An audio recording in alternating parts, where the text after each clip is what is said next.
योगी की चुनाव प्रचार रैली बुलंदशहर, हाथरस और गौतम बुद्ध नगर पहुंचेंगे, जहां हुंकार भरते हुए नजर आएंगे।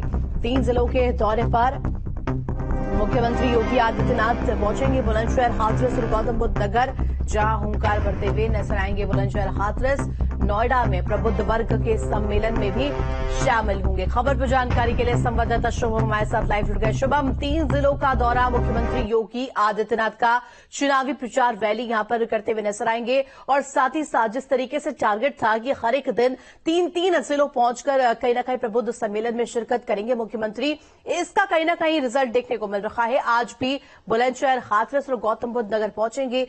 आज के दिन की बात की जाए, आज क्या खास रहने वाला है? जी बिल्कुल, आज देखिए कि मुख्यमंत्री योगी आदित्यनाथ के उत्तर प्रदेश में 3 जगहों पे ये प्रमुख दौरे, जिसमें हाथरस, बुलंदशहर और गौतम बुद्ध नगर, इन तीनों ही जगह पर आज मुख्यमंत्री योगी आदित्यनाथ प्रबुद्ध जनों के साथ वार्ता करेंगे, उनके साथ एक सम्मेलन करेंगे। इस सम्मेलन में लगातार बीते दिनों जब देखा गया कि अलग अलग जगहों पर पश्चिमी उत्तर प्रदेश को ध्यान में रखते हुए भारतीय जनता पार्टी की जो वॉर रूम की तरफ से जो तमाम तरह की रणनीतियां बनाई गई, उसी रणनीति के तहत ये दौरे उसी हिसाब से लगाए जा रहे हैं। लिहाजा आज ये 3 अहम जगहों पर ये दौरा अपने आप में काफी ज्यादा अहम है। पश्चिमी उत्तर प्रदेश में खास तौर से भारतीय जनता पार्टी तरजीह दे रही है। लिहाजा प्रधानमंत्री नरेंद्र मोदी की तरफ से भी जब उत्तर प्रदेश में दौरों का सिलसिला शुरू हुआ तो कल मेरठ में प्रधानमंत्री नरेंद्र मोदी पहली बार दिखे और ऐसे में पश्चिमी उत्तर प्रदेश की हर एक सीट को लेकर के भारतीय जनता पार्टी पूरी तरह से जुटी हुई है कि जिससे कि कोई भी सीट किसी अन्य राजनीतिक दल के खाते में न जाने पाए। लिहाजा मुख्यमंत्री योगी आदित्यनाथ ने हर दिन लगभग 3 जिलों को लेकर के रणनीतियां बनाई गई हैं और इसी कड़ी में आज इन तीनों जिलों में मुख्यमंत्री योगी आदित्यनाथ पहुंचेंगे। खास तौर से इन सम्मेलनों में क्या देखने को मिल रहा है, बीते दिनों की अगर बात करें तो मुख्यमंत्री योगी आदित्यनाथ के द्वारा उत्तर प्रदेश में कानून व्यवस्था और उसके साथ साथ माफियाओं को लेकर के जो कार्यवाही है, ऐसे तमाम मुद्दे हैं जिसकी वजह से उनकी लोकप्रियता काफी ज्यादा है। लिहाजा इन मुद्दों के सहारे और उसके साथ ही साथ केंद्र और योगी सरकार के द्वारा लगातार किए जा रहे विकास से संबंधित कार्यों के बारे में जानकारी देने का काम मुख्यमंत्री योगी आदित्यनाथ अपने इन सम्मेलनों में करेंगे। इन 3 जगहों पर इस सम्मेलनों में खास तौर से ऐसी तमाम जानकारियां अक्सर वो मंच से साझा करते हुए नजर आते हैं। चूंकि मोदी की गारंटी समेत तमाम ऐसे कैंपेन भी भारतीय जनता पार्टी समेत तमाम राजनीतिक दलों की तरफ से, संगठन की तरफ से चलाए जा रहे हैं, तो ऐसे में इन्हीं के सहारे भारतीय जनता पार्टी पश्चिमी उत्तर प्रदेश के ऊपर ध्यान देते हुए ज्यादा से ज्यादा सीटें जीतने का लक्ष्य तय कर रही है और इसी कड़ी में मुख्यमंत्री योगी आदित्यनाथ के ये 3 जिलों में आज प्रमुख दौरे हैं।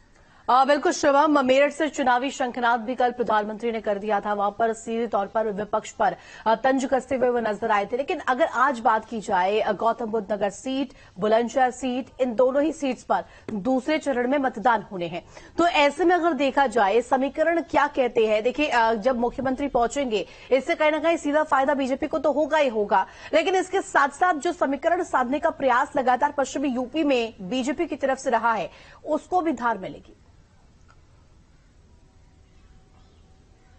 निश्चित तौर पर देखिए कि जाट वोट बैंक सबसे ज्यादा निर्णायक होता है और उसके मद्देनजर भारतीय जनता पार्टी ने पहले से ही अपनी रणनीति के तहत जयंत चौधरी को अपने साथ जोड़ने का जो ठोस कदम और रणनीति अपनाई और इसके बाद जाट और किसान पूरी तरह से पश्चिमी उत्तर प्रदेश में भारतीय जनता पार्टी के साथ जुड़ते हुए नजर आते हैं। ऐसे में अब देखना यह होगा, चूंकि अब मुख्यमंत्री योगी आदित्यनाथ समेत तमाम जो भारतीय जनता पार्टी के तमाम वरिष्ठ नेता हैं, प्रधानमंत्री नरेंद्र मोदी हैं, ये सब भी पश्चिमी उत्तर प्रदेश को खासा ध्यान दे रहे हैं, खासा तरजीह दे रहे हैं, क्योंकि कैंपेन की शुरुआत के साथ ही साथ पश्चिमी उत्तर प्रदेश में हर उस वोट बैंक को पूरी तरह से भारतीय जनता पार्टी अपने साथ जोड़ने का प्रयास कर रही है, जिससे कि कहीं पर भी कोई भी वोट बैंक उससे छिटक करके दूर न जाए और इसका नुकसान उसको ना उठाना पड़े। लिहाजा हर संभव प्रयास है ज्यादा से ज्यादा वोट हर बूथ पर मजबूती से भारतीय जनता पार्टी दिखाई दे और उसी कड़ी में कोई भी कोर कसर नहीं छोड़ी जा रही। बीते दिनों जब स्टार कैंपेनर की सूची जारी की गई तो उत्तर प्रदेश के सबसे ज्यादा चेहरे थे और उत्तर प्रदेश के लिहाज से इन चेहरों को आप समझिए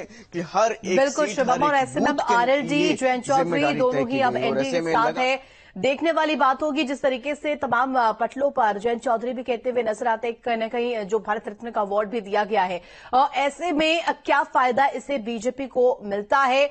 क्या जो जाटलैंड में जो पकड़ बनाने के प्रयास में बीजेपी लगी हुई है वो उससे हासिल होता है? ये देखने वाली बातों की बहुत शुक्रिया तमाम जानकारी के लिए शुभम।